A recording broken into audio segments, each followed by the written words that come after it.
Hey, everybody, and welcome to the first ever The Spiritual Populist podcast. I am your Episode host, Doug one. McKenty.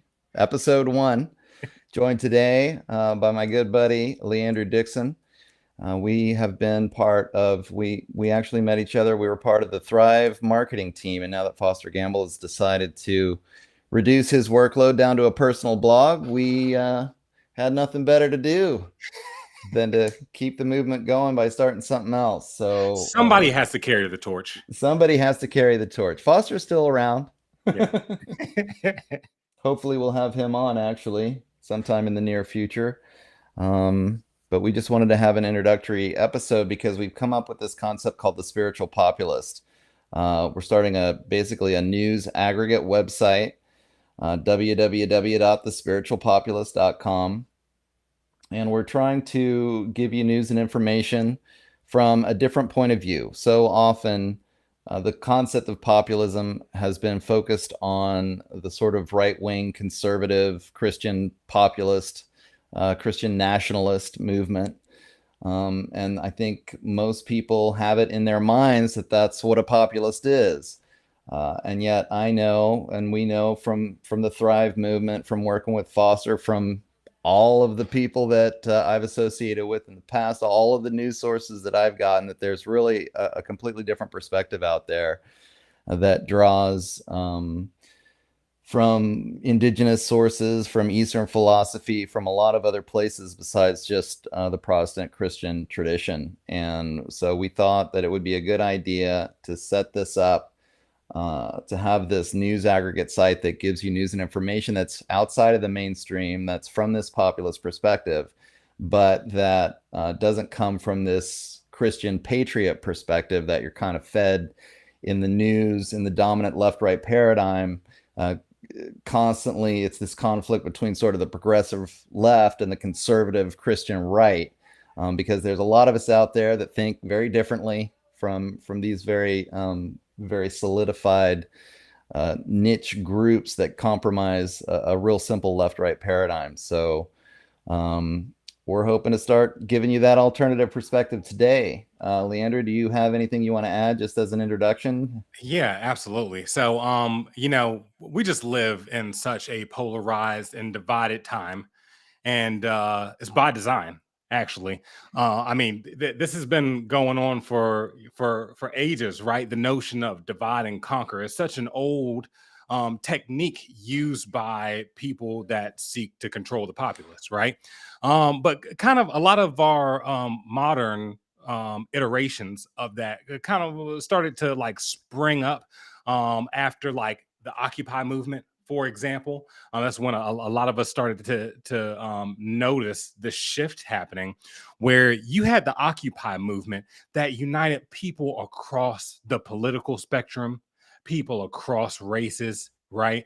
Under the understanding that the suffering that most of us are enduring in regards to how the system is structured, how the economy is structured, how some of the cliche notions about how the rich get richer and the poor get poorer, the increasing wealth divide.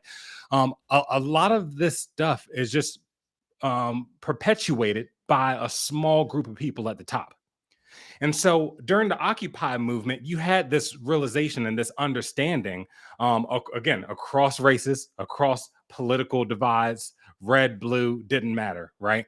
And so when the elite that seek to control and perpetuate this broken system, when they saw this, like there was a lot of energy that went towards ensuring that we stay divided, right? So that's when you started to see a lot of the rise of identity politics, kind of the birth of some of the stuff that has become wokeism these days, and just a lot of these techniques used to divide people that would otherwise see the reality of where the actual sources of the vast majority of population suffering comes from. And so again, at this time where we're like more polarized and divided than ever, and where the establishment is entirely committed to using anything it can to divide lines between white people and black people, between gay and straight, between left and right, red and blue. I really see this as the sort of ideology and the sort of perspective that can kind of reunify a lot of people that are actually, spiritual populists as we define it, but don't Hmm. really realize that they're spiritual populists right now. And I think it has to happen, because especially here in the US, I think we're on the verge of seeing some really dark times unless we can kind of unify and stop a lot of this from happening. So yeah, I'm grateful to be here with you, Doug, and grateful to be connecting with all of you who are going to be watching this and hopefully be a part of this community that we're trying to build. So episode 1. Yep, here it is. Sounds good. I mean, I think it's really important as we get started to define our terms. And you were alluding to a lot of this, talking about, well, I mean, just using that term, the elite, and having this feeling that there are a group of very wealthy people that are controlling a lot of the mainstream media, a lot of what we're getting in education, a lot of what's happening in government. And it happens behind the scenes. And I have been calling this the top-down paradigm, and I think that is the fundamental definition of what a populist is. I mean, part of the biggest issues that we have, and the biggest issues that we have in terms of unifying against this, is that they have a tendency to throw out so many different definitions of a term. I mean, I bet half the population, if I say the word populist, they're instantly going to think you're some kind of a fascist or you're some kind of a white supremacist or whatever. Or if you use the term capitalist. Well, that's just it. I was going to say Yeah. that exactly. We've talked about this before. I mean, the term capitalist, where I've seen entire arguments go back and forth, post after post after post, where one person is using the term capitalism to describe a free market, and the other person is using the term capitalism to define, a corporate controlled market. And when they try to say, hey, what's the definition of this term, they'll never agree on that. They'll never have that conversation. And you can't have a conversation, any kind of a logical conversation that's ever going to go anywhere until you've defined your terms. So, I mean, maybe the entire point of this podcast is to figure out exactly what is a spiritual populist, because there's so much nuance to this conversation that we can have. But I think at the foundation of it is this idea that the populism is a movement that understands that we live in a top-down society and that people at the top have way more control over what's happening with our lives. I mean, as you mentioned with Occupy Wall Street, we're the 99%. I mean, why is it so hard to unify? I mean, we've got people even talk about the 1%. I have a little bit of a problem with that term of the 99% because it's really the 99.99%. Like the if you look at the curves, the top 1% control 90%, but then the 0.1% control 90% of the wealth of the 1%, and then the 0.01% control 90% of that. And it's like, right, when you get down to it, I mean, what's the Oxfam numbers that come out every year? I think last year they said something like the 13 richest people in the world control over 50% of the wealth. And it's just like, that's insane. How do we live in a world where we've let this happen? Yeah, it really is. And to your point about the terms and all of that, and being able to use the same vocabulary, man, I just can't emphasize how important that is. And this is look, I've never really been a particularly religious guy, but there is a story from the Bible that always stuck with me from the first time I heard it, and I think about it even more and more as time goes, and that's the story of the Tower of Babel, right? So, like, for those that don't know the story, basically, human beings had decided that they were going to build a tower that would take them to heaven, sort of thing, right? Right. And so, as they start building this tower up, it's this big unified effort to build this tower, and they're getting closer and closer.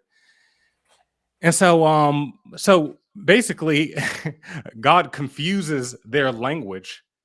He specifically makes them speak different languages so that they couldn't collaborate and coordinate as effectively, so that they wouldn't build this tower to just reach in to heaven.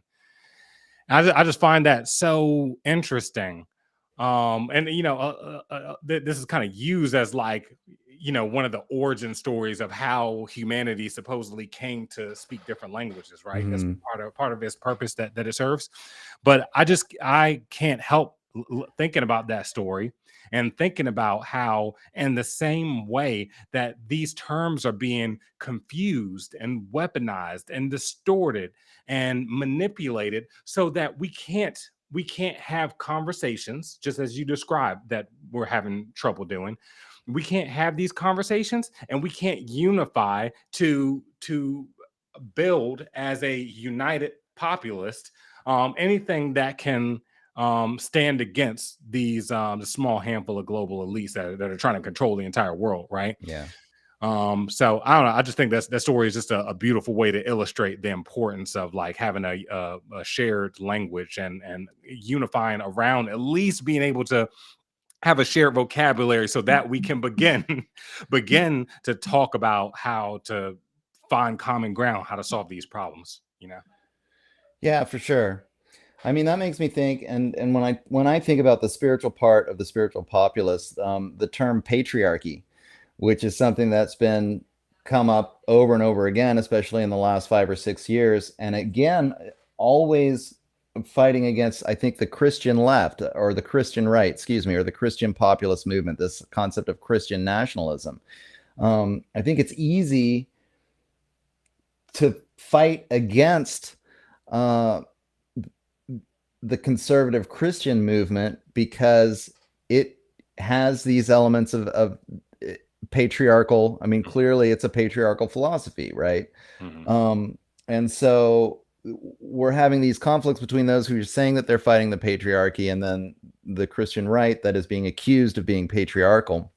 But what's fascinating from my point of view, and I've been thinking about this concept of patriarchy, since the 1990s, since studying philosophy in the early 90s when I went to university. But then um, after that, I've studied Tai Chi for a long time, and I've engaged in a lot of indigenous ceremonies since then. So I've been, really trying to understand what is this patriarchal culture, and then how do other people think? How do indigenous Mhm. people think or Mhm. uncolonized people think? Um, and my perception is that these people who are talking about fighting the patriarchy are really actually also engaging in very patriarchal behavior. And that they've twisted the meaning of this term where they're claiming to be fighting oppression, but they're using this very oppressive system in order to do it. And they're not really quite understanding the nature of patriarchy. What's been so interesting to me, and I guess one of the things that I want to bring up is that this philosophy is not in contrast with Christian nationalism or Christian populism so much. Um, I think that there certainly is a lot of benefit that humanity has gotten from the reforms that came out of the Protestant Reformation. And I'm actually seeing what we're going through right now is a step backwards, back into the dark ages of Catholicism. That there's actually that what's happening with the rise of critical theory and postmodern political theory is almost like a reversion back to a Catholic way of thinking about spirituality, rather than building upon and then going beyond the Protestant Reformation, which is where I'm hoping that these ideas, as we explore them of what a spiritual populist is, can really take us even to the next level of the kind of liberation that was granted to people from the Reformation, from breaking away from the Catholic Church and the idea that one authority knew the truth, and that there could actually be lots of other groups, and that actually individuals can have their own relationship with God, and they don't have to go through a priest, or they don't have to do what the Pope tells them in order to have this relationship. But then, where I'm coming from is that spiritual relationship can happen through meditation, or it can happen through ceremony. It can happen through all of these other ways. It Mhm. can happen through, microdosing if you Yeah. want. I uh, really love that approach for there sure. are a lot of different paths. And the important thing here is to have a free society, where we are free to explore these different paths, Well, right. Yeah. rather than, You really nail it on two things. There's two things that, and everything that you just said, I really want to zoom into. The first part is, I think, was going to be maybe the core theme, if not for sure, one of the top three core themes of this show and everything that we're building is basically this conflict between top down approaches to the solutions. I mean, to basically to addressing any problems that humanity faces. Right, there's this yeah, top down approach, and then there's a bottom up approach.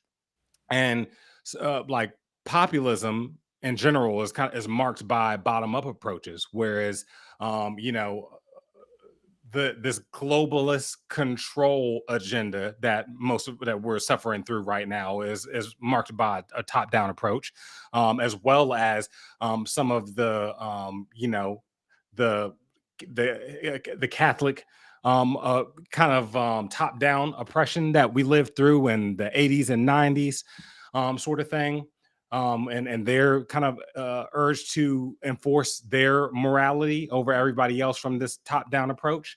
right, And unfortunately, I feel like the progressive left is now carrying the torch for this notion of a top down approach that yeah, we, the handful of people that agree with us, we have the dial on what is true, and the dial on morality, and we need to enforce that upon everybody else. Right, you have to see the world as we see it, and you have to comply with our will. If not, then you're a terrible person and you will be punished. So there's the top down versus bottom up thing that's really important. But then the other thing that you mentioned, and that I was just kind of alluding to, is like, like, as you talked about the spiritual approach, and you're speaking to a plurality of options, right? Like, right, your spirituality, to be a spiritual populist, doesn't need to be any specific religion. Yes, it's not incompatible with any a specific belief system, right? The question just comes down to, like, do you embrace a plurality of approaches, a plurality of values and perspectives, or do you think that your way of seeing things is the only way to see things, and that needs to be enforced on other people, right? right.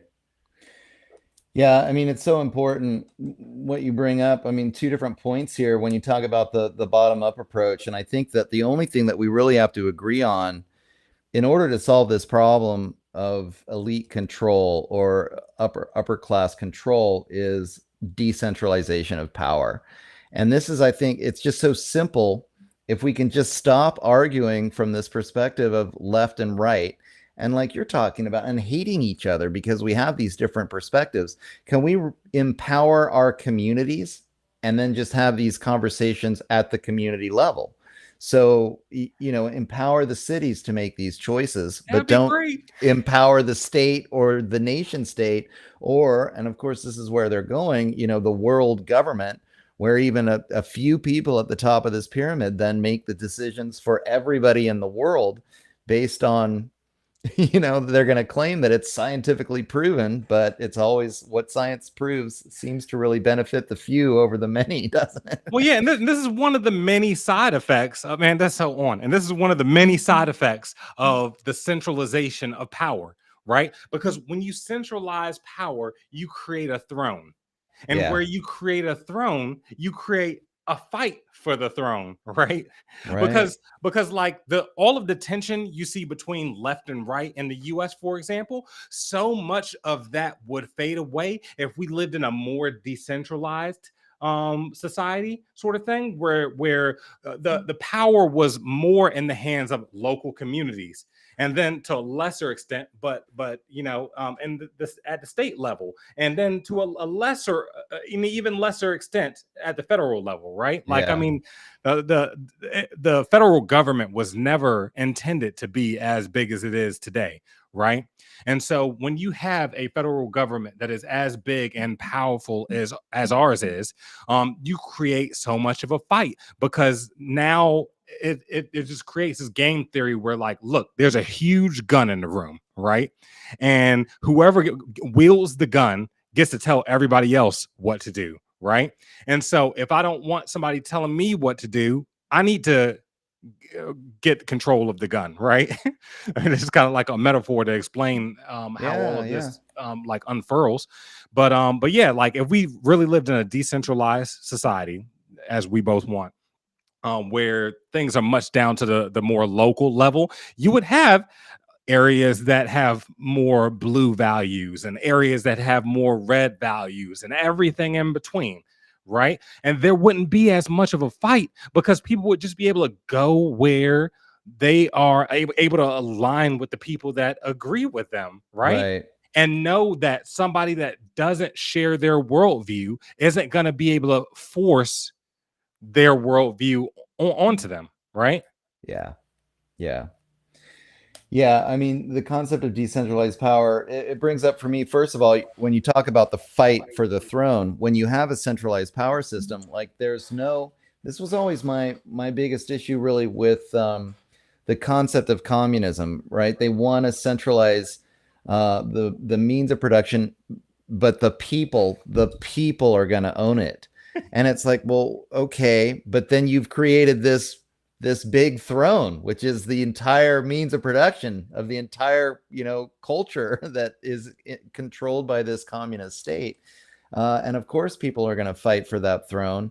And who are going to fight for it but the most power hungry people in, within the basically the protection racket. Yeah. And so it's actually setting up this hierarchy where the most corrupt people are going to make it to the top. I mean, I think that's what we have in our society today, which is one of the things that's kind of surprises me about when people, they want to castigate you as a conspiracy theorist because you believe that, corrupted people are going to be at the top of this hierarchy. If you make this hierarchy, it's like, well, of course, the most corrupt people are going to be at the top of the system.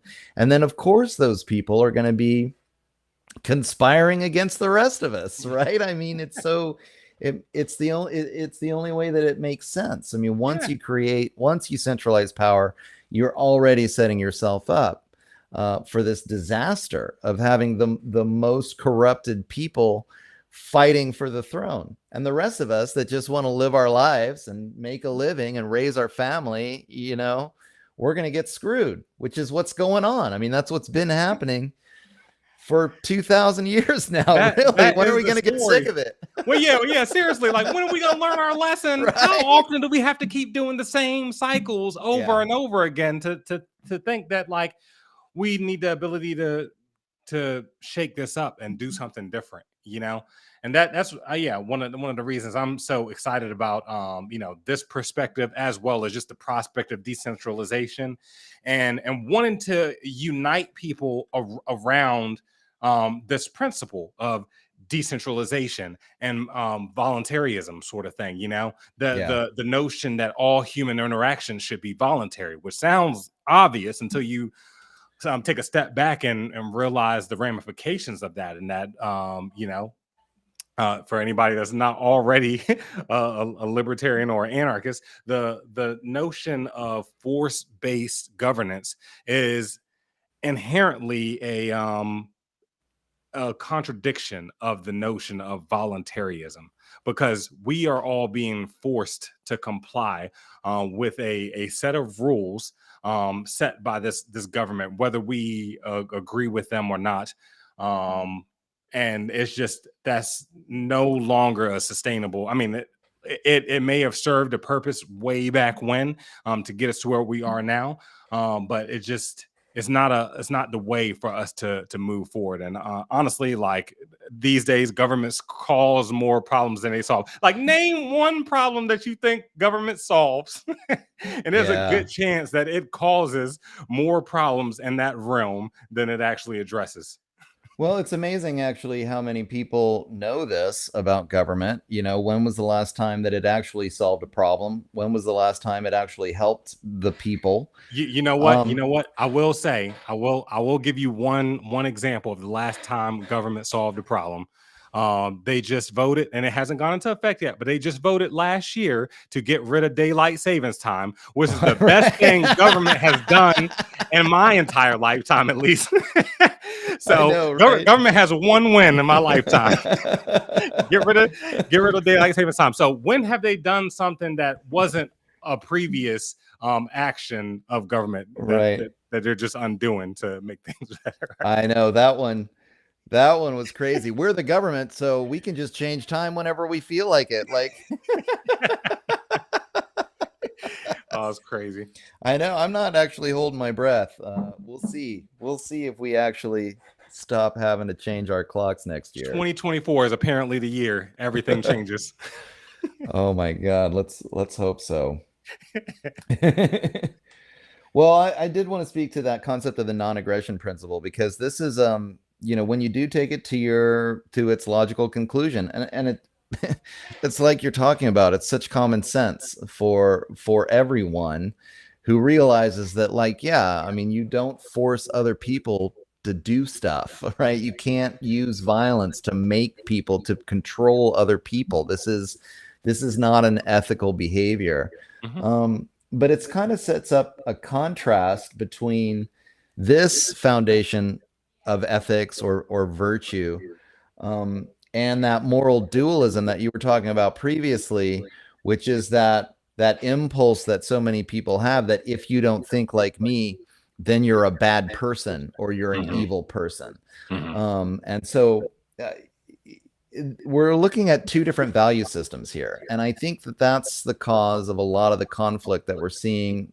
They make use of this within the left-right paradigm, so that each side is thinking the other side is evil and bad and amoral, and not really thinking about it in terms of a spectrum of belief that really Mhm. doesn't impact you. It's 90% of it is a lifestyle choice. Mhm. And unless somebody starts to force you or control you, to aggress against you, there's really not an immoral action that's actually occurred.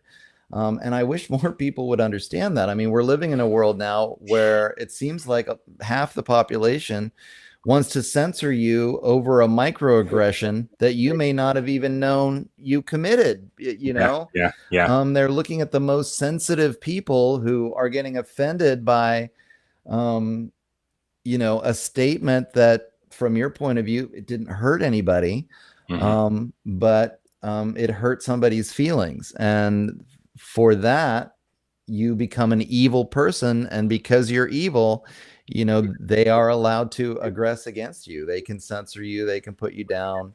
And we've got, it grows into this whole cancel culture thing. Mhm. Yeah.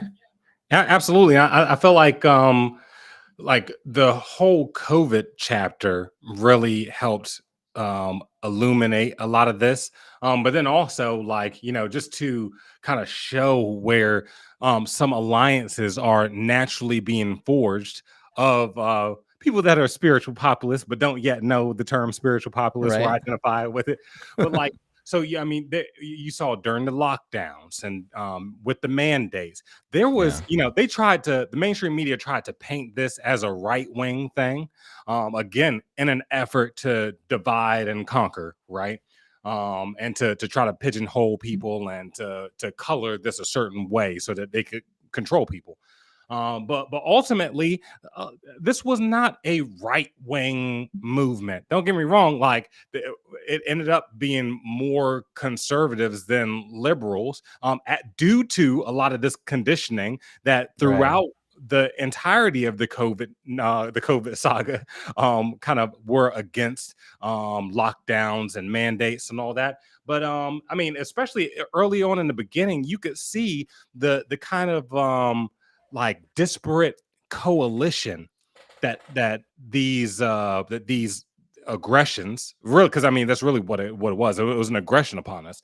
That these aggressions began to unify. You had conservatives, you had libertarians, you had like the not the the new progressive left and everything that's mainly focused on wokeism and social justice and Hmm. all sorts of stuff, but like like the old school hippies that were the type of people that believed more in a bottom up approach to solving problems and not Right. this top down forceful patriarchal approach, right?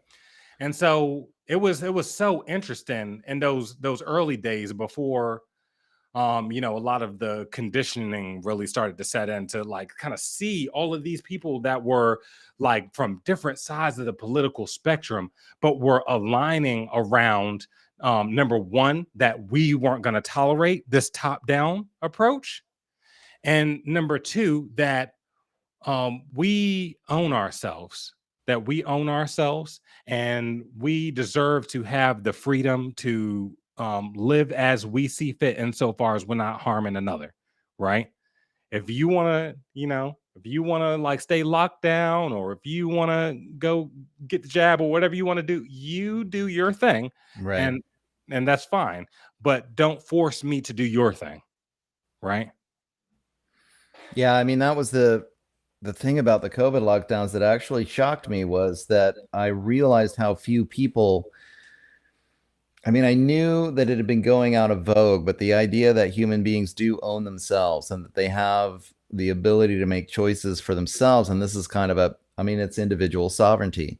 Mm-hmm, This is the hallmark of a free society, and how mm-hmm. few people maintain that principle any longer. They really were completely happy to, well, I, I mean, it was really classic, because what you had was an authority figure, the Dr. Fauci, who could say, he's like the Pope of the scientismists. And he could say you've got to lock down, and then it became a moral issue. Well, the authority figure said we have to lock down, and so you're a bad person if you don't want to, right? If you don't Yeah, do what you're told. it became this Um, massive game of Fauci says, like, don't wear a right. mask, wear a mask, wear a double mask. Like, it just any direction that he wanted to send the population, and he Yeah, could, And actually, this is a really good segue into the recognition that the national emergency was just finally that's right. officially declared over. Yeah. They're still going to give the emergency use authorization to the vaccines, though. I think still no liability for big pharma, but That's I don't, so and I'm not insane. even sure how they logically justify that without the state of emergency. But I guess they can do whatever they want. You Yeah, know? yeah. They've got the gun. They've got the big They got the gun. gun. Yeah, it's like, what are you gonna do? Yeah. I mean, yeah, I mean, they clearly aren't taking any of that back. There's clearly no halt on gain of function research. In fact, Yeah. funding for that has gone up, and I feel really torn about a lot of it, because on the one hand, I feel like a lot of people woke up during COVID, as I suspected would happen. To me, this is one of the greatest wake up experiences, or wake up events for humanity in a long, long time. I feel like 9/11 was a huge event for a lot of people, and I feel like Sure. this just trumps that. The amount of people that I talked to that only just started to get the picture because Yeah. of how everything went down in COVID Right. is really inspiring, and I think ultimately, um, I think it's a really important thing that that it was able to wake that many people up. On the other hand, it feels like, did like culture, like systematically, did we learn any lessons? Are we making any adjustments based on what happened, right?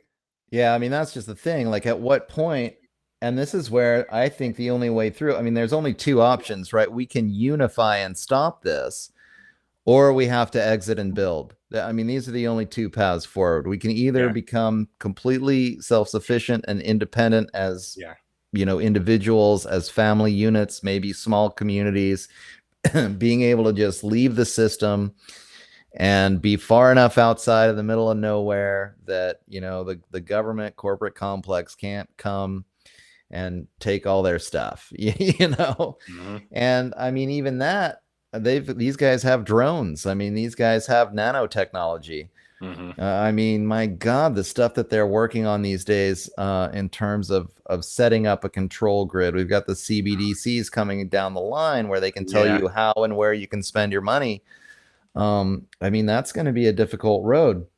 So Yeah. we really, Regardless of where you live or how you set yourself up, that's still going to be some of the biggest challenges that are coming our way aren't addressed by that, right?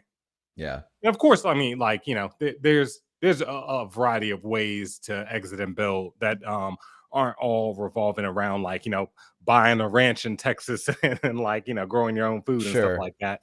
So I mean, it's things like using cryptocurrency, which is a huge way that we can express our individual right. sovereignty and The separate ourselves from decentralized crypto. decentralized crypto. Yes, thank you for that caveat.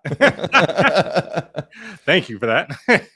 It is. It's Yeah, so interesting how they use. I mean, I see technology as a tool, and so these technologies come out. I mean, the internet really actually needs to be decentralized. Like, how in the hell did yeah, Google end up being the only search engine? Basically, such a gargantuan company that can actually control the flow of information through its algorithms, of what we can get over the entire internet. I mean, the internet should have been built decentralized, node by node, yeah. so that there was never one large I mean, it goes back to centralization versus decentralization again. Hmm. They've managed to build the internet infrastructure so that it's centralized. Now, it's the same thing with blockchain technologies too. Yeah. If we have it decentralized, we can make a currency outside of the centralized banking system, outside of the debt based fiat currency monopoly, that has done so much damage. Actually, has been a major tool of oppression for a long time now, and we have this incredible opportunity, but they're figuring out how to take that over. Um, and so, people need to be concerned about the kinds of cryptocurrency that they are using, and how they're going to use it. Yeah. Um, Yeah, you're 1,000% right. And there's a lot that can be said about that for sure. And that's a whole episode in and of itself. So I right. won't dive too deep into that right now. We're having a But general conversation, this time for episode one, but each one of exactly, these yeah. points certainly make an entire episode. Yeah. For sure, but I definitely will say that I would highly encourage people to start, like, really looking into crypto now, if you haven't before, and start really taking it seriously. And not financial advice, but I'm just saying, like, it's a good time to be learning and educating yourselves about these platforms, because the I'm sure everybody feels the inflation out there, but I'm not sure if everybody is seeing the chips on the global chessboard that are being moved around right now. Mm, And this de-dollarization, as some people call it, that we're witnessing right now. right. The days of the petrodollar are done. They are done, and so much of you know, of our lifetimes has been under the U.S. superpower, based upon its having of the global reserve currency, right? So that's a huge privilege that we've been able to enjoy, and we've enjoyed a lot of prosperity. Because the U.S. has had the global reserve currency, Right. as dirty as it had to play over the years to keep that. Um, but we're at the point where there's not much that they can do to stop what's happening, and that countries across the globe are dropping the dollar. switching over to using their own currencies with the BRICS nations, for example, which is Brazil, Russia, India, China, and South Africa, who now being about to be joined. I'm not sure if it's officially gone through or not, but Saudi Arabia is in the Right. process of Huge. joining BRICS, which is huge. And I don't know Yeah. why. I mean, I know why. I know why the Yeah. mainstream media is not covering I know, it. But right? the fact that the mainstream media is not talking about this is just, it's criminal. It's Yeah. criminal because so many people out there are going to suffer because they don't understand what's happening to the dollar right now. Yeah. They were told that inflation is transitory. They were told that that, oh yeah, we're not in a recession and things are gonna, go back to, we're just gonna, things are gonna get back to normal. Don't worry about it. It's gonna be okay. Um no, we're never going back to normal on this one. Yeah, the dollar is on its last days in terms of being a global reserve currency and all of the perks that we enjoy because of it, right? So yeah, look into crypto. I mean, this is, you're discussing a small part of a huge shift that's happening right now. I mean, on so many levels, the technology has gotten to a point where the technology of control, like I was saying, these are tools. Cryptocurrency is a tool. It can be used for good. It can be used for control. And so, yeah, now all the central banks are looking into the central bank digital currencies. We've got the Federal Reserve coming out with theirs in here in the U.S. in July. But even more than that, I mean, we're on the cusp of, we're on the cusp of the end of the dollar as the global reserve currency, but we're also on this cusp of technology getting to a place, where humans can literally start to meld with machines. I Mm-hmm. mean, we're getting into this world where cybernetic augmentation is becoming something that can become a reality in 5 years. I mean, we're talking about the creation of the metaverse. That was really in the news last year. The early attempts have kind of failed, but they're going to continue to Oh, they promote they this. they felt hard. Like Facebook by this point has completely dropped, Right. which But is hilarious to me. this doesn't mean that the upper classes are going to stop. For sure, This is for their sure. new Yeah, farm. I mean, we've got the robotic technology is coming online right now yeah, that's yeah, about to wipe out 75% yeah, of the need for the human labor force. yeah. And so they're looking at these robots coming down the pike. And so what do they need human beings for? I mean, so we're getting to this place where we're having to ask ourselves, what does it mean to be human? And the elites are clearly setting up a world, and this is coming up in, again, like 2030 to me is the important year. If we haven't really unified with a movement that literally preserves our humanity, then we Yeah. are going to get absorbed into this technocratic nightmare where our physical bodies are literally going to be plugged in to some kind of metaverse.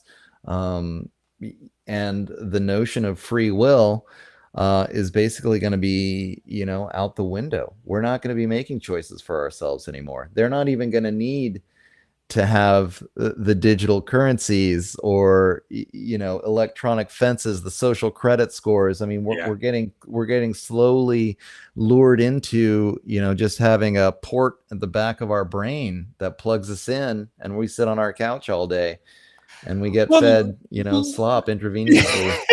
okay, Crickets, so what? insects. Look, well, obviously, what you're saying right now probably sounds to most people like like exaggerated, but like Right. exaggerated to make a point, right?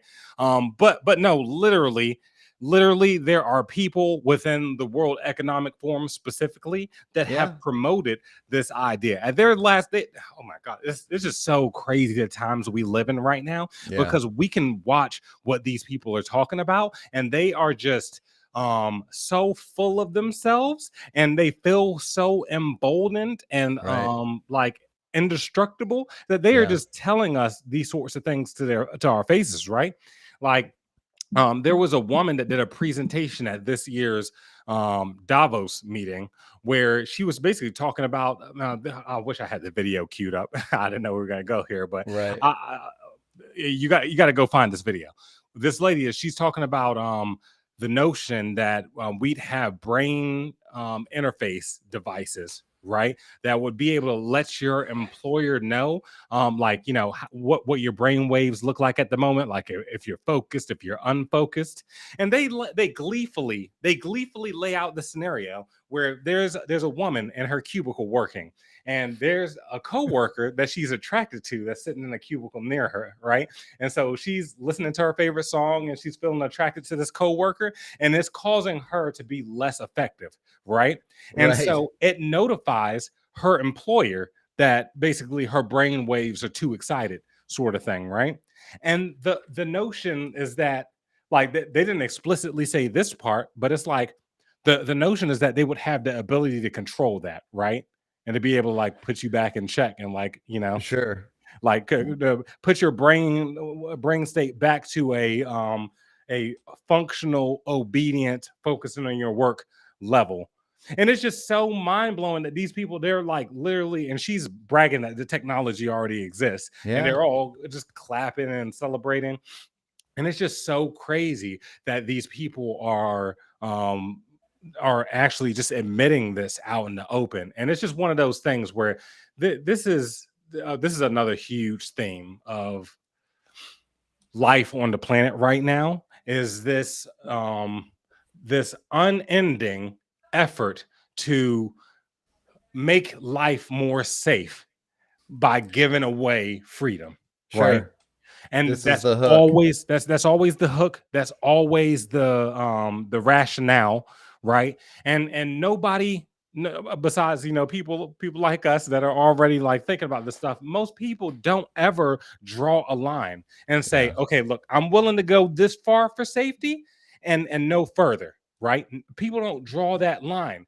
And Right. so when you don't draw that line, you are subject to go as far as the government wants to go. And look, let me tell you one thing: no government has ever said on the planet Earth is like, well, looks like I have enough power, I guess I'll stop now. Right. That has never been said, right?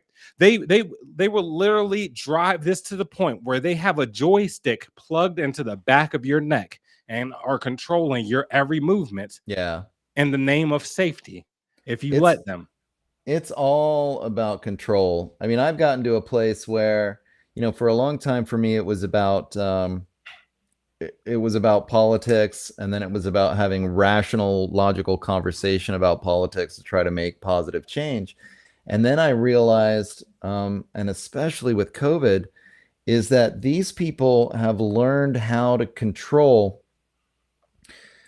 You know, I watched the fear come in, and they exploited that. I mean, we have the Sage Group in Great Britain that openly admitted, yeah, we used fear techniques to make people do the right thing at the beginning of COVID. They've even apologized because they're unethical, but it was a group of psychologists that was hired, put together by the British government to figure out how to scare people into compliance. And of course, here in the United States, I mean, we know that we were given false information early on. It was made to be looked way more frightening than it actually was. And people had the crap scared out of them. And that fear is what allowed them to have more and more control. And after observing this, I realized that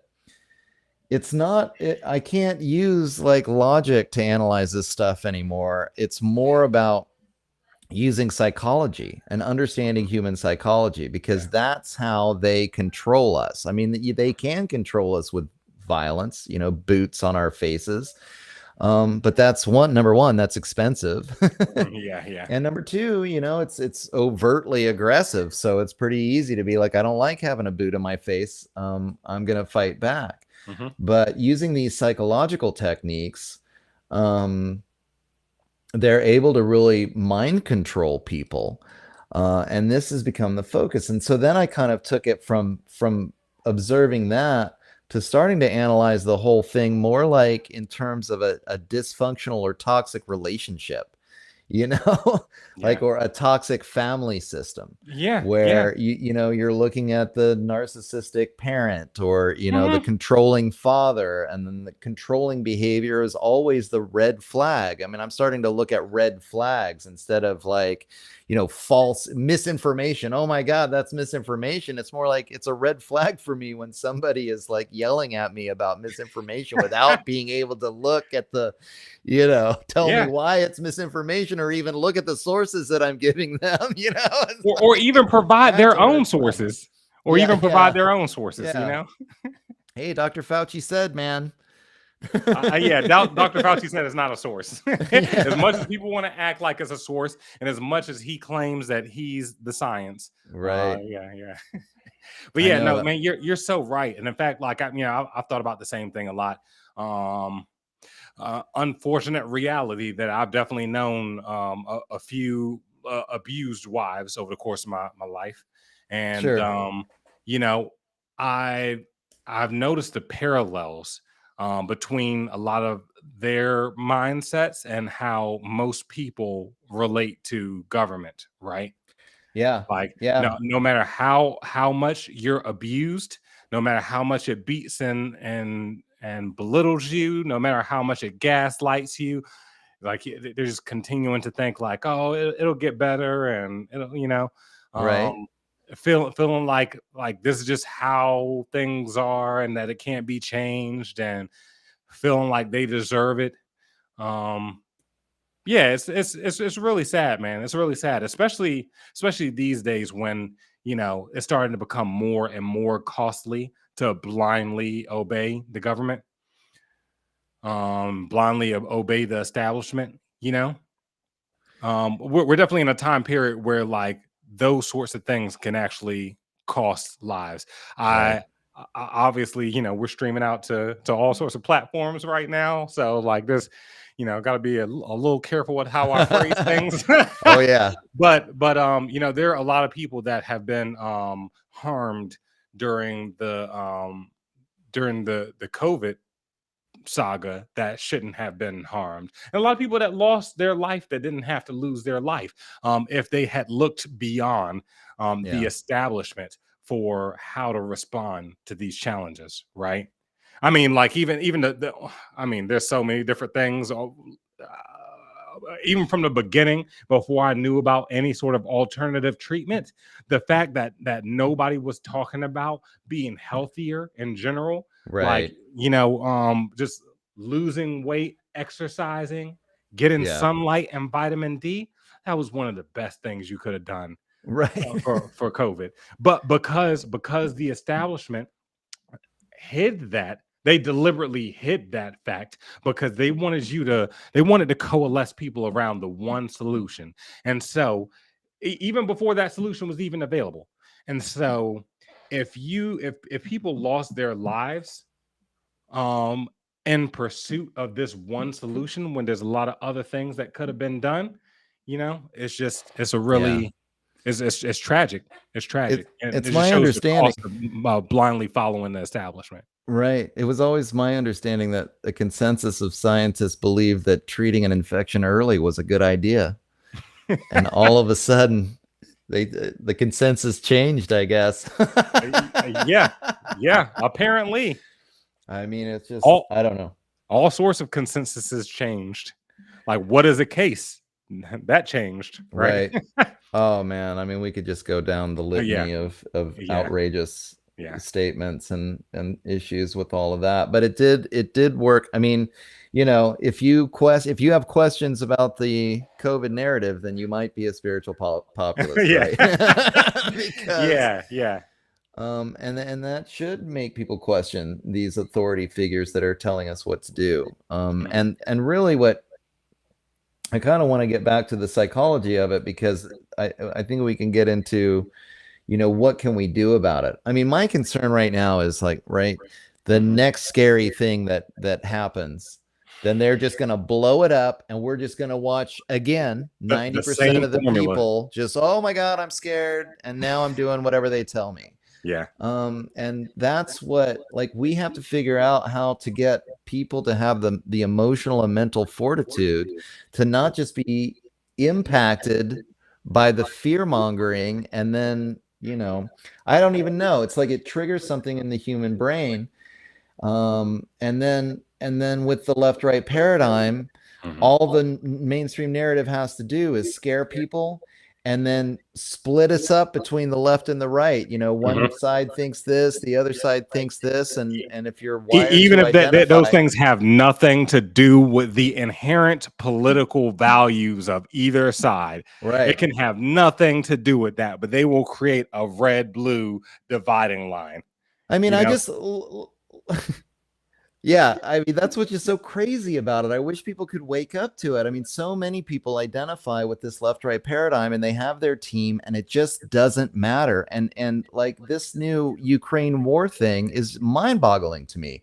I mean, I fought tooth and nail against the Iraq invasion, 20 years ago because I I knew they were lying to us then about weapons of mass destruction. I mean, you knew that it was all just, they had an agenda and they were just propagandizing the public. And then of course I was called, a radical lefty because at that time it was a right-wing thing to be pro-war.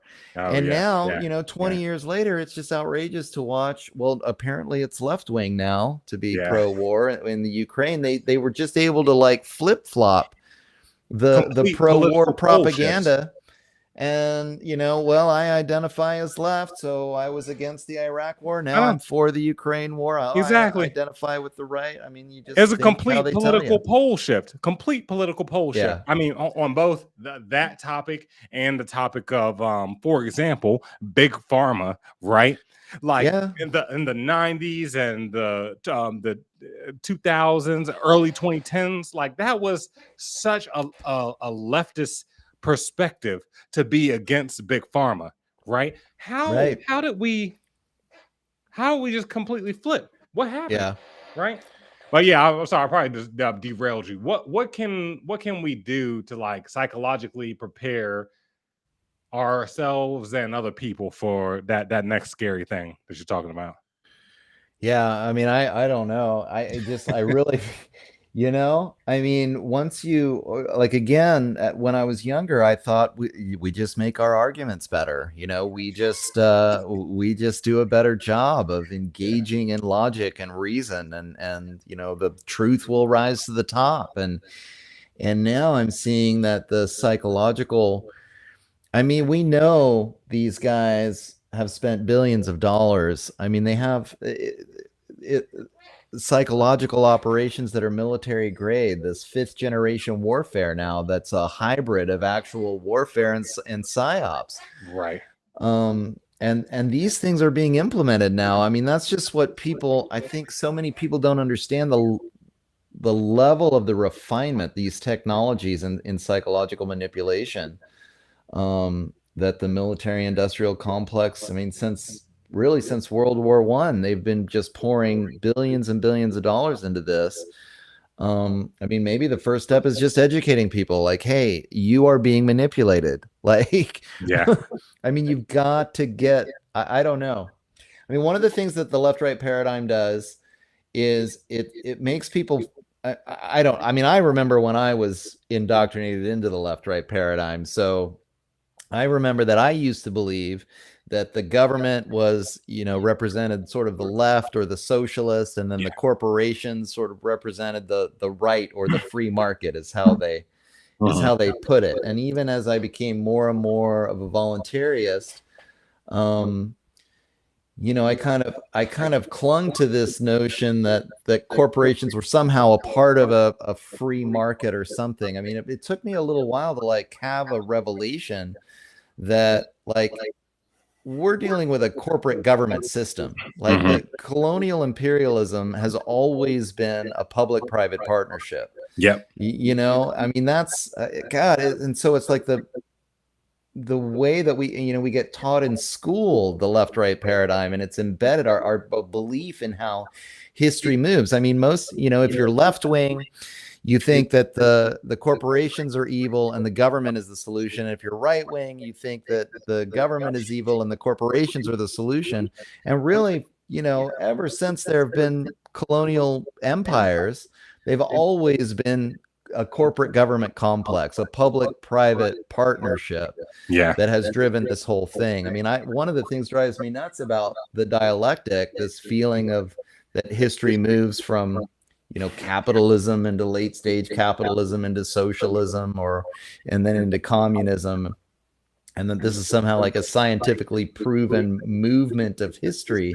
I've always wondered, when was the free market part? Like, when was there the free market that eventually resulted in, all of this inequality and stuff? Because what I saw, theoretically, this period of capitalism occurred in like around 1800, around the American Revolution, not maybe between the American Revolution and, I mean, I don't, Definitely more so before we had the Federal Reserve. well, A lot more than we but have these days.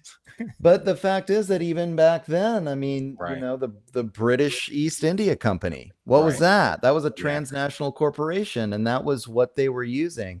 I was thinking the other day, like the term fascism, which I just think it's all fascist. Like, that's what's so funny about, we argue about, well, is this social democracy, or is that capitalism, or is that socialism? And it's like, well, Yeah. everywhere I look, I see a fascism, right? I Yeah. mean, I Yeah. see a Yeah. public-private partnership. I see the Yeah. government working with the corporations. Like, I Yeah. mean, in some cases, the people pay more out of their pocket, and in other cases, the government pays more. They tax the people and pay, and they're still Yeah. all paying to the corporations. Like, I'm trying to understand, like, why, Yeah. where's the not fascism? And that term fascism, of course, comes from the Roman Empire, the fasces that were symbolized the public-private partnerships that drove the Roman Empire, So we're looking at thousands of years of this kind of oppression from these, the government sets up the protection racket, takes over a indigenous people with the military and starts collecting taxes, and then they sell the slaves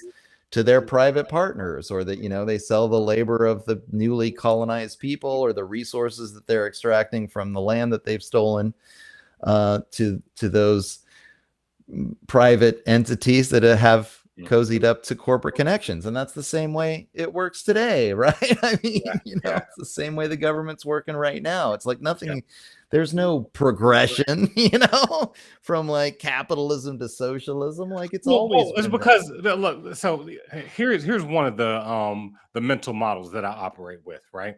Like, imagine you were playing the game Monopoly, and you had the board down, and usually one person will have to be the banker, right?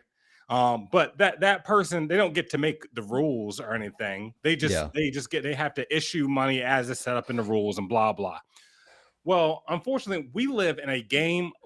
We've always lived in a game of Monopoly, where the people that are winning the game and that have control over the game get to make the rules, right? So almost no change happens within the game that isn't sanctioned by the people in control, right? Yeah. And so any change that we see is like usually a surface level thing. It usually doesn't threaten the control system in place. It doesn't threaten the people that are holding the reins, because naturally they wouldn't let it, right? So it's a really hard thing, but it kind of explains how we go through all of these different seeming iterations of society. But ultimately, like you're saying, this all like different flavors of fascism, right? And that's part of the reason why I'm so excited about this decentralization. And this also harkens back to the challenges that you're talking about like, just sharing like logical thoughts and ideas with people and like how ineffective that can be sometimes. It's like, what will be the most effective thing in the world? Is it like, at least if we can just get people to agree on the fact that some level of decentralization is necessary, and that like we need to have the ability to try out our own forms of society and governance, and we can have some sort of like free market of governance, right? That will change everything, because people will see by a society's fruits what, like, whose ideology works. That's right. Like Yeah. when they liberated Hong Kong, when they liberated Singapore, and it just explodes in wealth and prosperity, sort of thing.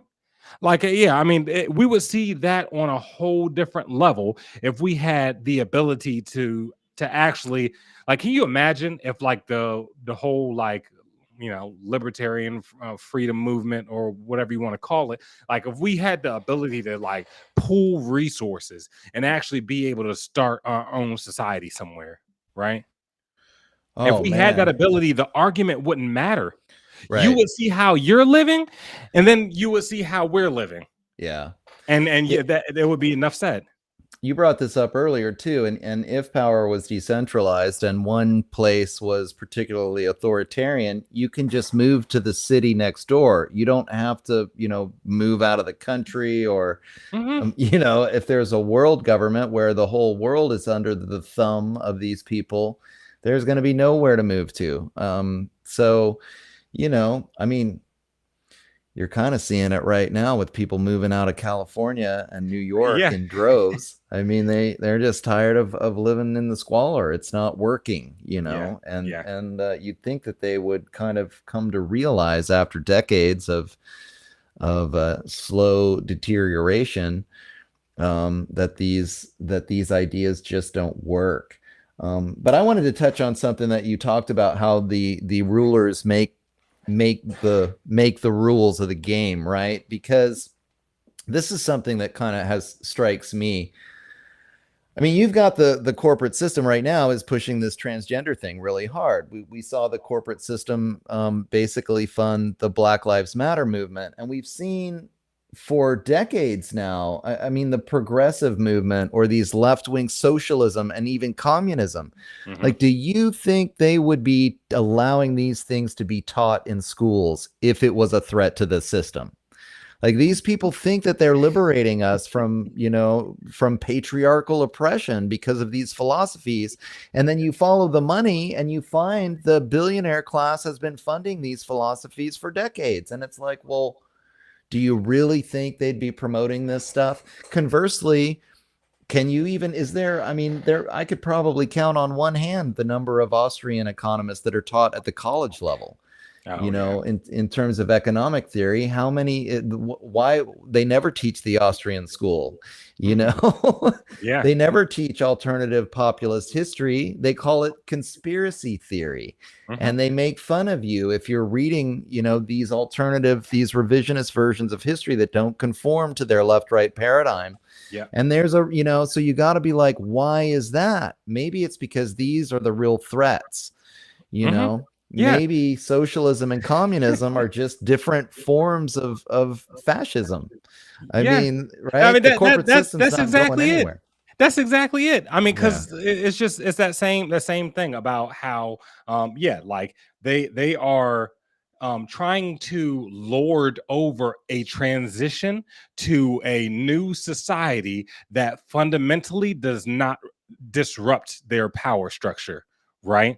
Yeah. So that's why they all of this woke stuff, like is all like that, and a lot of the other social engineering that they're doing. It's like those are things where they can just do some skin deep gesture of making sure they have a certain amount of black people and a certain amount of gay people and a certain amount of Right. trans. You could put a transgender person on the can of your beer or whatever, and like boom, we're good. See, we're doing good in the world without actually making any real sacrifice Right. that's going to actually transform society in a way that takes power and resources out of the hands of the people that have way too much, Yeah. and you know re attributes it to like the people. And look, I'm not a communist. I'm not like big on the notion of like wealth redistribution and like Right. taxation and all that sort of stuff, but just like the system is rigged in their Yeah. favor. Like, let's just stop rigging the system. Yeah, that's right. I mean, that's the thing. It's like there would be probably some wealth inequality when Yeah. people had really successful businesses or ideas that really transform their community. They get to be, relatively successful. But as long as the average Joe working for a living is making great money, and there aren't people that have billions and billions of dollars, then I can handle a little bit of wealth inequality, Yeah, you and it's know? And I think, especially like even if somebody had billions and billions of dollars, if it wasn't like the system is blatantly rigged yeah, and there are people that are literally yeah, starving and that you have so much money you can never ever spend it because the system, like, let's just stop playing this rigged game, yeah. right? I don't even understand how people, I mean, they continue to believe when people amass wealth that they're amassing wealth somehow because of a free market, when clearly there's no free market going on. I mean, as we've already alluded to, just central banking alone, I mean, a currency monopoly that's debt based like this, I mean, that's okay. So you're not living in a free market if that's the foundation of your marketplace, working with funny money, in this real life monopoly game that Yeah, they're handing out to you for interest. yeah, I mean, it's just insane.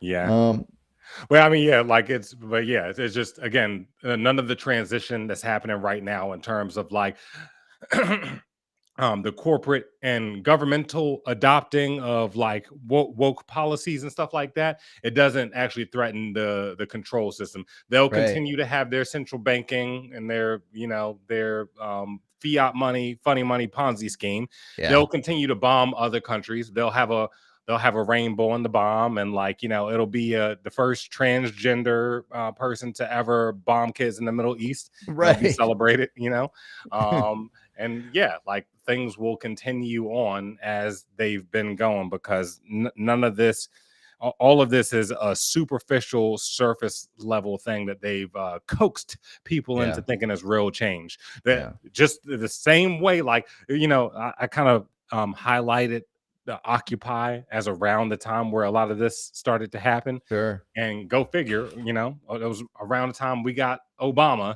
as a president, right? And he was touted as change. We got a I black know. man in office. Don't they In ever get hindsight, what did tired? Obama change? Yeah, I mean, don't they ever get tired of these guys, saying things on the campaign Yeah. and then never doing what they say? Mhm. Like, are they ever going to figure it out? No. Excuse me. Yeah, no, all good. But yeah, no, Obama is just such a perfect emblem of the whole ideology, Yeah. Let's all celebrate it. Let's like, get people so excited that, oh, we got a minority as a president. And what did he change? He didn't represent a real challenge Yeah. to the status quo. I've known so many people that were excited about Kamala. Like, are you kidding me? Yo, man, Oh, that yeah. was to me, Kamala and Joe Biden being trumpeted in and celebrated by the left just felt like the biggest spit in the face. You're talking about It's just outrageous. 1992 crime bill Joe, like, and Yeah. Kamala Harris, the two of the people most responsible for putting black and brown people behind bars The for irony is nonviolent thick. crimes. The irony is thick on this one. I mean, that was one of it's the most amazing thing, I think, when they can pull the wool over people's eyes. And that's the way, I mean, I just see politics as such a theater, especially when it comes to the executive branch. But really, nobody gets elected to office without, being part of the system. And certainly if they get in there and somehow they're not, they're going to be sidelined and they're never going to get the good committee, Saw what committeeships happened to and Ron Paul. That was part of my waking right. up process. Yeah. Like I was so amazed when a friend introduced me to Ron Paul. Like before that, I kind of had a general distrust of governments in general. But I didn't have like a moral foundation around it, and I didn't know too much. Yeah. It was just kind of like a gut level, like, no, I don't trust him. Right. But Yeah. when a friend was telling me about Ron Paul, I'm like, he's like, please, man, just watch him, just listen to him. I'm like, oh my god, you're Yeah. kidding me, a politician. And I listened. I'm like, huh, this is the first politician I had ever heard about trying to limit the size of government, trying to reduce the size of government. Well, Ron Paul was saying in 2008 when he was running for president, he was like, I want to get rid of the Federal Reserve. I want to get rid of like all of these government, IRS, all these government programs. I'm like, wow, this guy Yeah. is serious, man. And we see they wouldn't let him in the debates. They wouldn't. Oh man, I paid real close attention to the 2012 race, and that primary was rigged. Oh, I it was mean, so it rigged. was so rigged that it was they just like gave him the boot. I would listen to mainstream media, like if Ron Paul got second place in a primary in a state, Hmm. the mainstream media would be like, so and so got first place, and then so and so got third place. Some Just candidate. Oh yeah, yeah. they Like just if they wouldn't. did mention him, they would say like some candidate Yeah, raised a bunch of money on the whatever. They wouldn't say his name. they would literally just pass over him so they didn't have to say his name on the mainstream news, It just was trying as hard as they astonishing. could to pretend like he wasn't even there. And it was just like, oh my God. Man, I had some friends Yeah. that were really big Bernie supporters. Yeah, And that woke people up too. That did wake a lot of people on the left up when they saw. it was the same sort of thing. And I told them how it would go down because to me, like, even though I didn't take Bernie as serious as Ron Paul, Yeah, because I could pretty early to when I was discovering Bernie, I had seen signs that he was going to play the game. sure. Like he and Ron Paul but before Bernie had first decided he was going to run for office and first announced, he and Ron Paul had a bill together to audit the Fed. Right. And as soon as he made that announcement, he pulled his support from the bill. No kidding. Yeah. So I'm like, I see who this guy is. He's gonna play the Yeah. game, you know. And he did to a certain extent. He might have tried to a certain extent to do something real, but ultimately he was willing to play ball, and ultimately they still screwed him out of the nomination. Right. He was Yeah, cheated. pretty amazing. I'm gonna be curious to see what happens with RFK this time around. Yeah, I yeah, mean, you know, I just call them real people. Like most yeah, of them are politicians, yeah. and then occasionally you've got a Ron Paul who's like a real person who's trying to be real. And then Mhm. now there's RFK, and RFK is a real person. I mean, he's capable of looking at information and processing things for himself, and he's got his own ideas, and Yeah. he's not just going to play the game. And I can't imagine they're going to let him in the debates, you know? No, there's no way. There's no I way. mean, after he wrote The Real Dr. Fauci, I was actually shocked by that book. I didn't think he was going to touch the AIDS thing with a 10-foot pole. I mean, that Yeah. one was, you know, that was like an untouchable. And he Oh yeah. dedicated a chapter to being He went like, there. what was this AZT stuff and why were they giving it to people? He You went there. know? He Yeah, he went there. did. And So, I'm astonished that you know, with him, it's so hard for me to understand like why he's still so entrenched in the political system in the first place, and right. specifically in the Democratic Party. Like, Sure. you know enough to know how much of a rigged game this is, but yet you still, you know. Yeah. But I'm rooting for him. I hope. I mean, obviously, I don't have much hope, Right. I but know. I would love to see him break through somehow. Yeah. You know. Yeah, I mean, hopefully at least he can educate some more people. I don't really know, you know, what is the solution? The solution is unification. The solution is decentralization of power. And I think until we get really a kind of a mass movement that's willing to stand up for this, and even in the presence of these psychological operations, because this is where, I mean, it's just the corporate media is such a powerful tool. I've been thinking about it lately because I mean, I follow the independent media and I follow Yeah. it pretty closely. And I mean, there is just thousands of podcasts now and thousands of independent journalists that are countering the mainstream. And then even the occasional Glenn Greenwald or Matt Taibbi that are, you know, really well respected establishment, even left wing journalists that suddenly see like, wait a minute, I mean, this doesn't make any sense, like we've got to stand up against this. Yeah. And so, you know, it feels like things can change, but we have got to get people to join forces somehow and to unplug from what they're hearing from the corporate media. It's just such a powerful tool that they have, and people Yeah. can't. I think I think the corporate propaganda and the left-right paradigm, so that the corporate propaganda can just hook people by saying, oh, your side thinks this, and you got to hate that side, and it makes it so easy for them to manipulate people subconsciously and psychologically. And like we mentioned before, the use of the fear triggers them into that tribal place. Then they pick their side. Yeah. And I don't know how to break that cycle other than just waking people up, getting them Yeah. to stop, just realize that this is a manipulation. This is Well, not. it's really tough, and I'm feeling a little bit inspired because I just went to the Independent National Convention last week, and it was, man, it was such a mix of people. And I think that really speaks to the efficacy of what they're trying to do. They're really trying to unify like the independent parties, the libertarians, the Green Party, the People Party, people that don't identify with the party at all, right? And really trying to like unify independents to actually be able to get some candidates on the board and actually make a difference, to kind of disrupt this two-party system. Because one thing that's kind of hopeful is when you consider the sheer amount of people that don't actually feel represented by the two parties, sort of thing. There's a lot of people that, like, first of all, there's a lot of people that don't vote at all because they don't believe in the system. They don't feel like anybody's speaking to them.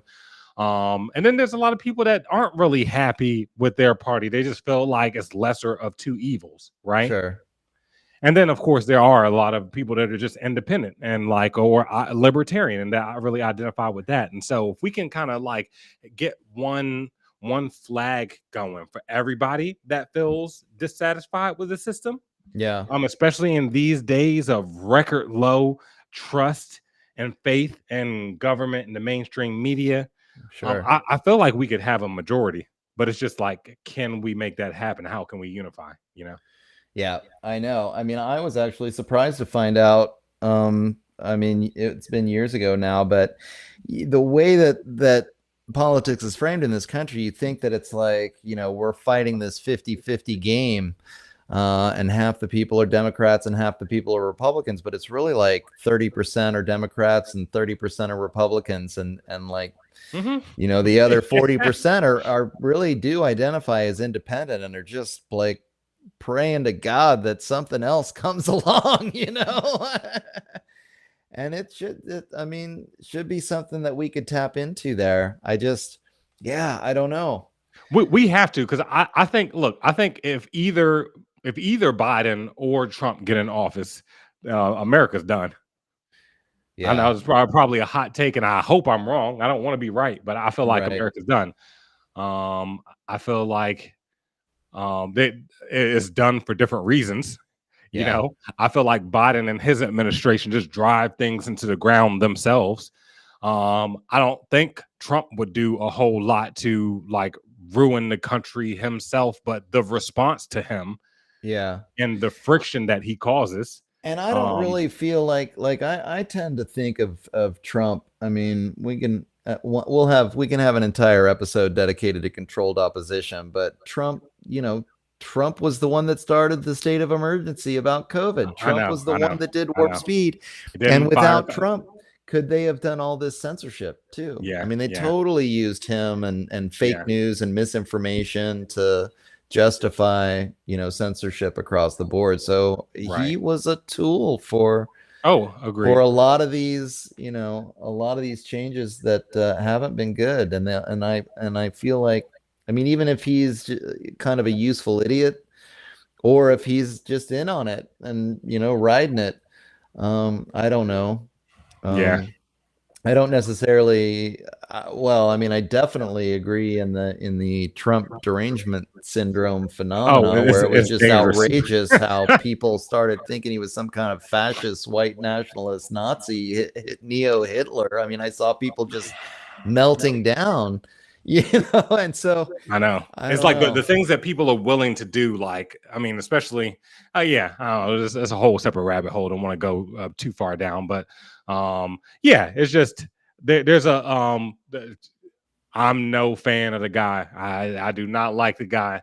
Yeah, But also I recognize that a lot of the response to him is just as, if not more, dangerous than right. he is. Exactly. Right. Exactly. And so anyway, case in point, just being like, I think the U.S. is done for if either of them get into office. So we need a Hail Mary right Yeah. now.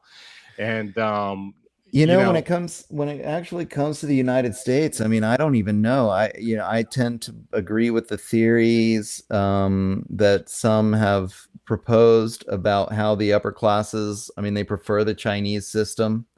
mhm, They can make a lot. They've made a lot of money in China over yeah, the last 20 years, and yeah, China has put a lid on its population. They've got complete control over their population in a way that these constitutional democracies in the United States and in Europe have these pesky constitutions and these traditions of individual rights, and you just can't, you can't socially engineer a population when and you don't guns. have They got total guns control, too. and they got guns. Yeah. And so I mean look at, like, COVID killed more Americans than any other country, and it's like you got to wonder, the COVID response was really designed to crush the US and Eastern Europe, and certainly Canada and Australia got Yeah, hammered by the COVID response, even worse because yeah, they don't have the guns, most likely. yeah, But I also even perceive, so, what are we looking forward to, right? I mean, as you mentioned, clearly, if the Saudis drop the dollar, it's game over. If they stop using dollars to buy oil or to sell oil, then those dollars are going to start coming back to the United States where people can actually spend them. And if you think inflation is bad now, you've never seen anything like what's about to happen.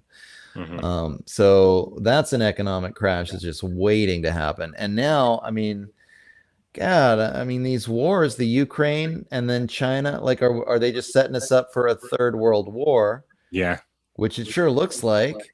yeah. And the They sanctions want it against Russia that just backfired and backfired destroyed the, entirely. the European economy. Well, I yeah, mean, yeah, man. It's like, they it's oh must have my known. god, Yeah. it's mind numbing, and like Yeah. it's hard to fathom the way, like, I mean, obviously that all governments, they're mafia action, and the Right. U.S. is more mafia than most, right? Yeah, And so absolutely. some of the actions that we've done in order to perpetuate the U.S. hegemony is just I mean, atrocious. internationally, I remember when the Iraq, I mean, Bush Cheney, and I was just like, oh Yeah, my man. God, how can you treat other people like this? Like, they were Yeah, so arrogant and they just killed so many people. I mean, it's they just did. like, you Right. can't do that, But what we're doing to our allies right now, like okay, Yeah, we took down the Nord Stream pipeline. right. Like, oh, are you kidding? Like, we've destroyed the pipeline that is supplying so much of Europe with natural gas, just because, like, we wanted to, Yeah, number make one, a point. cut Russia out, make a point, but then Yeah, also we come in and start selling them natural gas at like 4 times what Russia was charging them. yeah, It is so mafia, and there's yeah, only but so long people are gonna tolerate that. You can be yeah. the big bully for so long, They but at got to be some figuring point, it out. Yeah, yeah, I mean, at some point, France is talking about oh, trading right. with China. Yeah. Yeah, yeah, I mean, that's just it. Like, this whole unipolar world order is collapsing. If we did end up in a World War III situation, I mean, then, right, the US loses, Western Europe loses. So not only is, I mean, this, unfortunately, I don't have a real, unless the people rise up and stop it, I'm not having a real positive outlook over the course of the next 5 years, because I really think that these upper classes, they want to see the destruction of the Western way of yeah, life, and they want to replace it with a world government that looks like China, where we all have, social credit scores, and we all absolutely. have in 15-minute cities, um, and we're all plugged into the metaverse, and Right. Yeah. Yeah, and I'm just yeah. very Honestly, this would be controlled. a fun exercise. This could almost be a whole episode of just trying to figure like what would like the best case like how can America be saved? Right. Yeah. How? Look, all everything that you were just outlining, everything I was saying, that's setting the stage for this, right?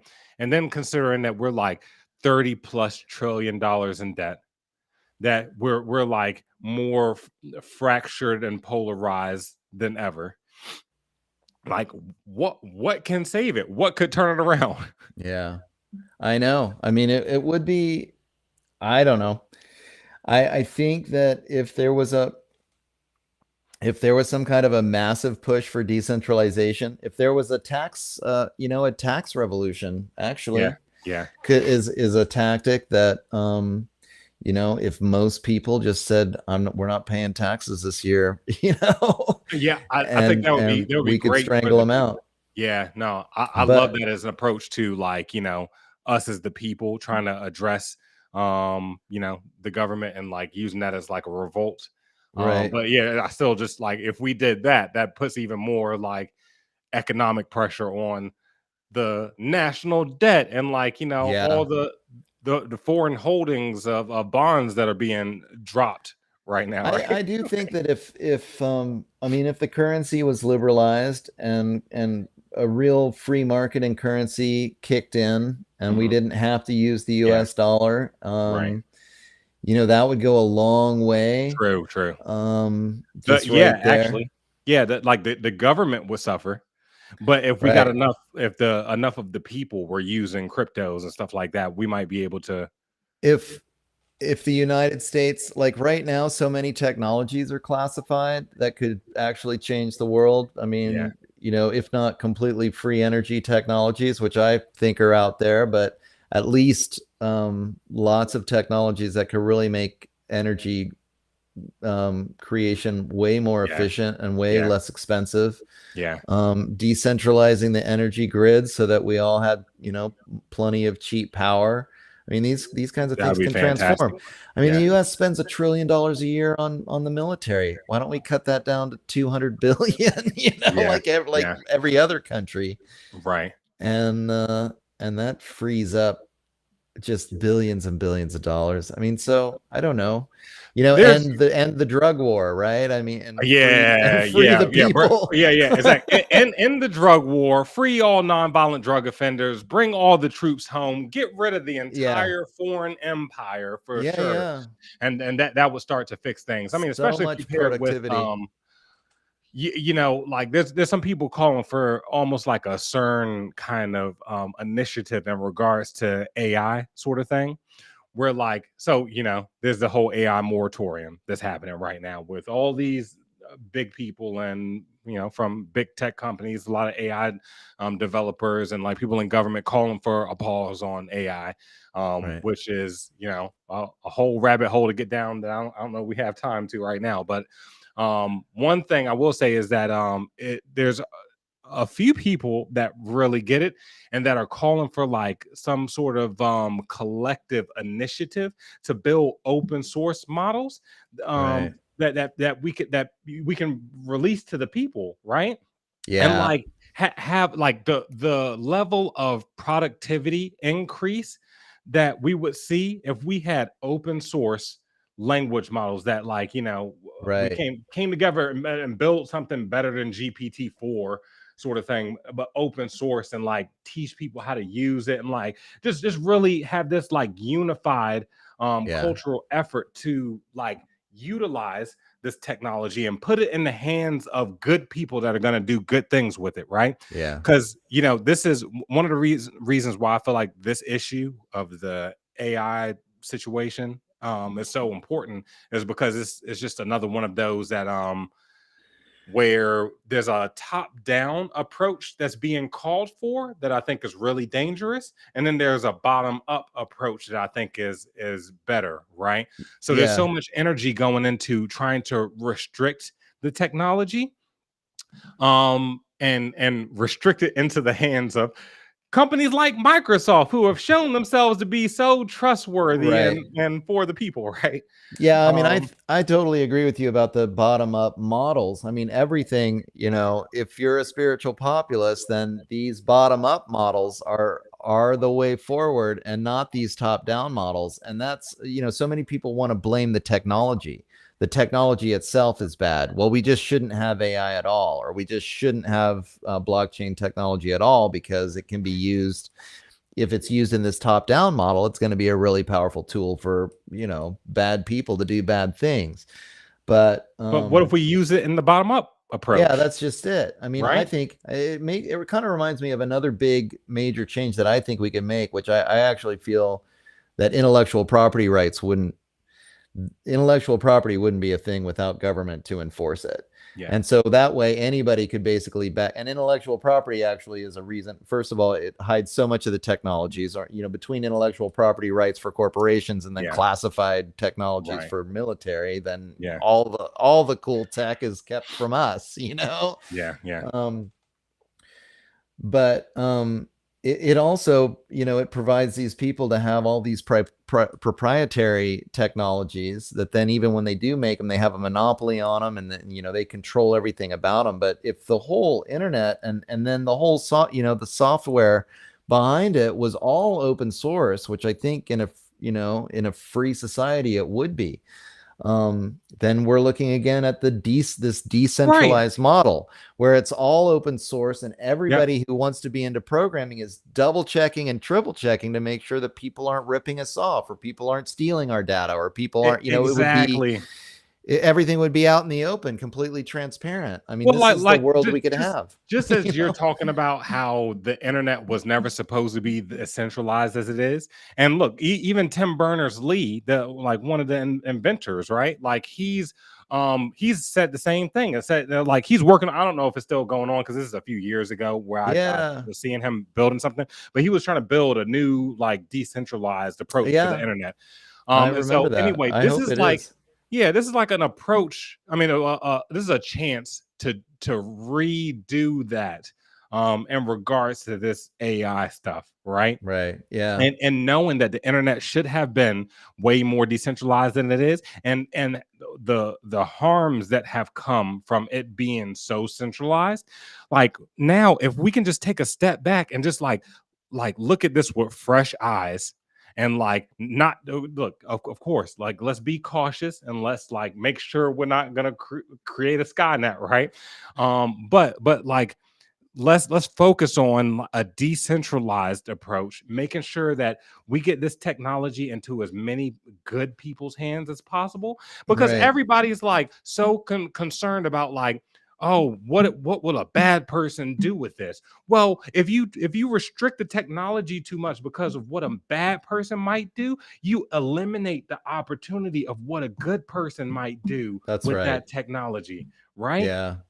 And there's way more. I think maybe I'm just a naive idealist, but I think there's way more good people than bad people.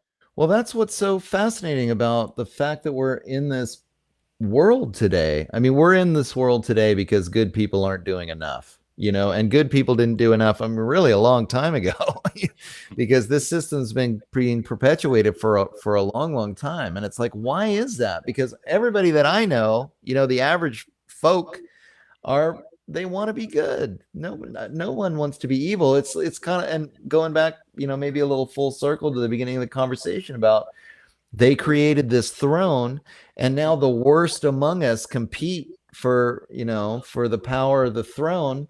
And it's just like this corruption just perpetuates itself. And somehow we've got to, and going back maybe to the psychological, the more than the metaphor of the toxic psychology of the whole thing. It's a cycle of violence. It's a victim oppressor model, just like an unhealthy relationship. And it's this cycle of violence that we're all addicted to it. We're addicted to being the victim. Yeah. And we've got to somehow figure out how to transcend that and become more psychologically healthy so that we can't be so easily manipulated. Yeah. I guess that's the goal. That is the goal. The goal of spiritual populism. That's right. Come with us on the journey. Let's do this. Let's do it. I'm ready. I'm so sick of this bullshit.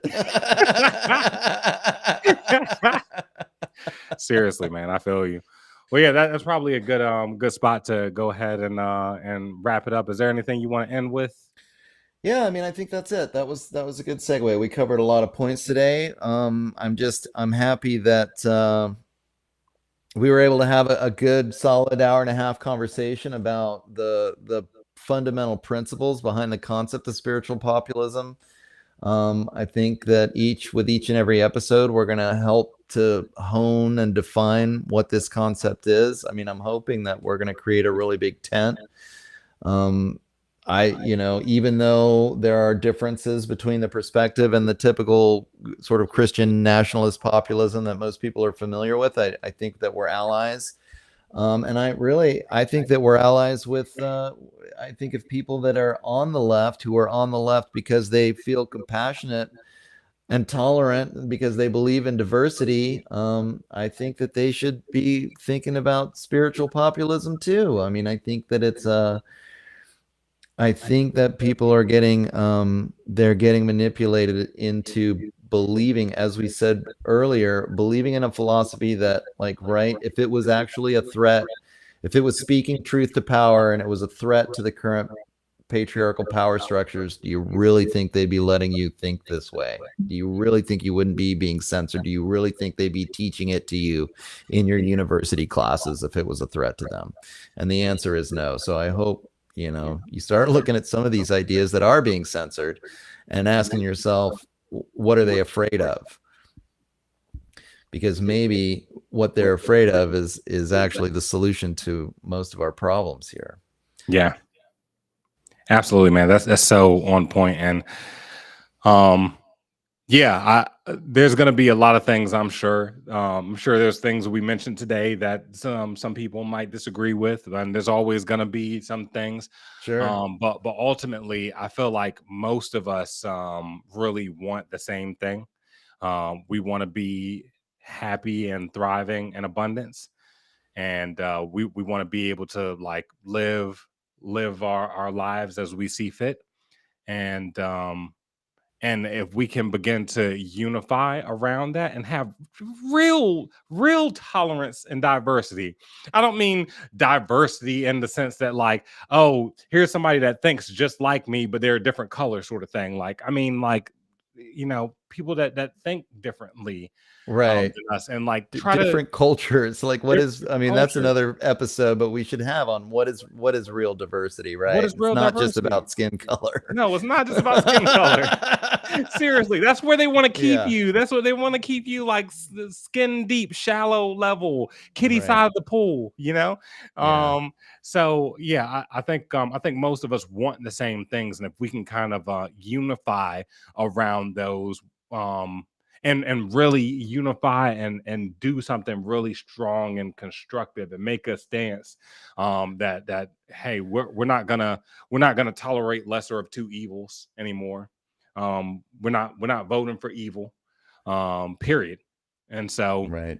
if we can begin to unify around that, and leave space for each other to have different perspectives, as long as we are not encroaching on each other, then Right. And I think there's a respect. lot that can be done with that common foundation. Yeah.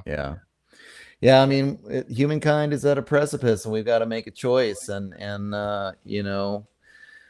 we can choose freedom, or we can really choose to go down this technocratic road. And they have the tools, the technology is there that they can really clamp down. Either they can clamp down on us, or we can turn it around and use them so that we don't have to work so hard, and we can Yeah, have yeah, plenty of stuff. We can have everything that we need without working so hard. I mean, the technology, we've gotten to this place where, but it can go either way. And so hopefully we'll make the right choice. But anyway, we should take a minute to let people know where to go. Right now, if you go to the website, it's www.thespiritualpopulist.com. It is, hopefully next week we'll kind of launch it so that it's going to be a news aggregate site. We're going to provide news from all over the independent spectrum. the independent media spectrum. And we're going to provide basically a kind of a synopsis of each either article or podcast or whatever the content is. So you can just come on, check out the news of the day really quickly. You'll have a link right there to the original source. So if you want to read the whole article, you want to listen to the whole podcast, you can check that out. And it'll be a good one-stop shop for all the news of the day. And so hopefully you'll think about checking it out. Right now, there is just a sign up for the email newsletter until we get all the kinks worked out, but we're almost there. It should, like I said, be set up next week. But if you sign up for the newsletter right now, we'll send a newsletter out as soon as we go live with the website. And thanks for participating in this very beginning of this new community that we're trying to build here at the Spiritual Populist. Thanks for listening, and thanks for the great conversation, Leandrew. You got a few parting words? Yeah, absolutely. I think I mainly said it with my last statement, but just in terms of like showing people, how to reach us. Just wanted to point out that there's the QR code that you should be seeing on the video. So Right. yeah, you can just type in the domain like Doug was mentioning, or you can just scan the QR code and bloop, it'll take you The right there. newfangled way. Oh yeah, the newfangled way. We got both the old fangled and the newfangled. Yeah, we're inclusive. We're inclusive. Nice. So there's that, and just letting everybody know that we're going to be going live every Wednesday on all of our platforms at 4 p.m. Central Time, so it's 5 Eastern. Yeah, so we'll be here every week going live, and looking forward to connecting with a lot of you in the future, and excited to get your feedback and right. be able to collaborate with you all on helping to kind of shape this this new umbrella that so many of us fit in, but that nobody's put a name to and that nobody's brought together, right? So yeah, I'm just excited, and yeah, it's great as always talking to you, Doug. Awesome. Thanks, Leandrew, and All right, guys. thanks everybody for listening to this first episode. We'll catch you next week.